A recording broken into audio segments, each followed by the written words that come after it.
Limbanlaw with surf. Limbanlaw, lalagyan na natin ng pabango.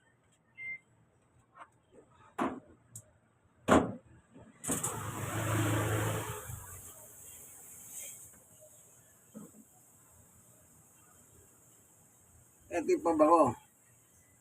4 na sachet, surf fabric conditioner. Amoy, amoy, amoy. Mabango, di mo ba mabango? Bango. Ilalagay ko ito mismo sa damit. Mismo sa damit.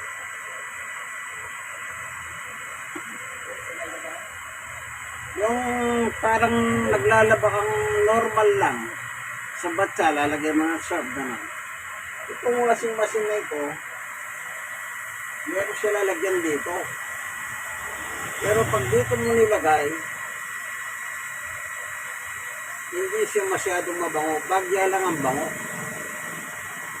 Hindi ko lang bakit ganon. At yung mga napanood ko sa mga ibang naglalabang mga nanay, hindi raw masyadong mabango rin, nasabi nila.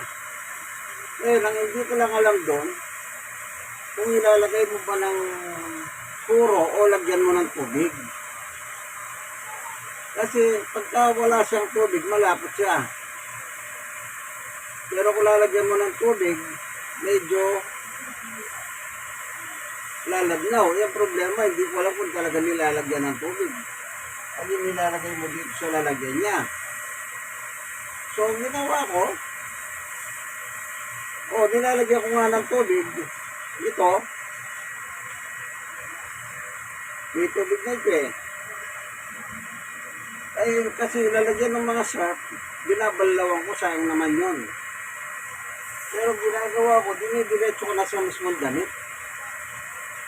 Kaya pag umalukay siya, kasi uling balaw na ito eh, siguradong mabango siya. Kasi habang naglalabas siya ng ilang minuto, di ba? So, lagay na natin.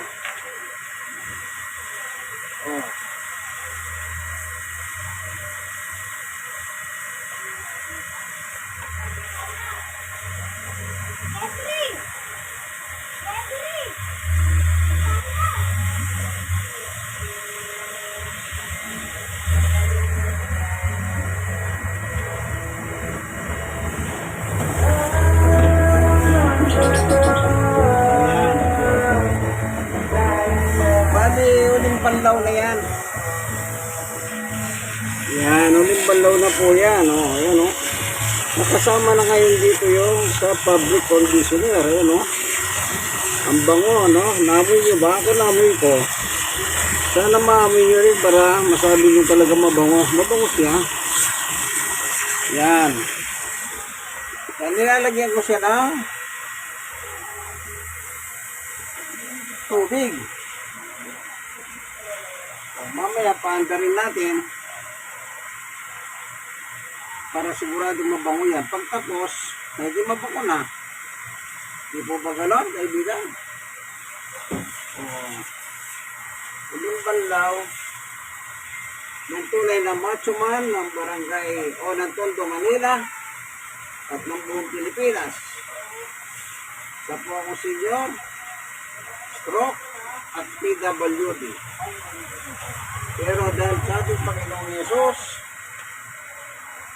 kayang-kaya kaibigan, ito ay salong. Yan. Pagkakasama mo si Yesus, panalo. Siyempre, may kasama ka si Jesus. Kaya ganyan lang po, ang technique na ginagawa ko, o paraan na ginagawa ko pala, hindi technique, paraan na ipinaisip sa akin ng Diyos. Mga araw, kanda mali-mali ka ako, paano gagawin eh. Pero matututo ka talaga. Kasi dati wala naman kami ganito eh. Dati wala kaming ganyan eh. Yan.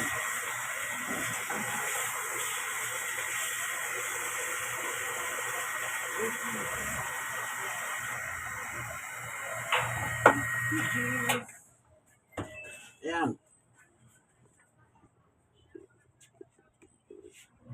Ayun.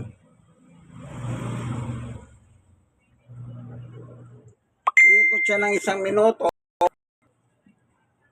Mamaya ito yan. After 1 minute, iingin siya dagdag na tubig. Yan ang mga natutunan ko sa washing machine na ito. Siyang nagtuturo kung ano ang ating gagawin. Yan. So, dadagdagan natin. Ibigay natin yung hilig niya. Ibigay natin yung gusto niya. Na anong gusto niya? Dagdag ng tubig. Okay? Yan, nabigay na natin yung gusto niya.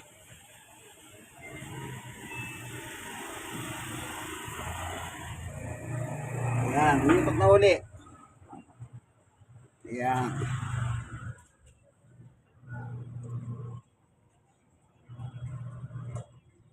Pag umiikot siya, huwag nyo na bubuksan ito. Kasi babalik po tayo sa simula.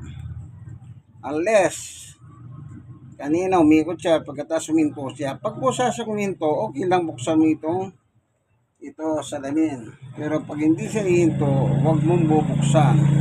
Bakit? Babalik ka sa simula. Okay? That's good all the time.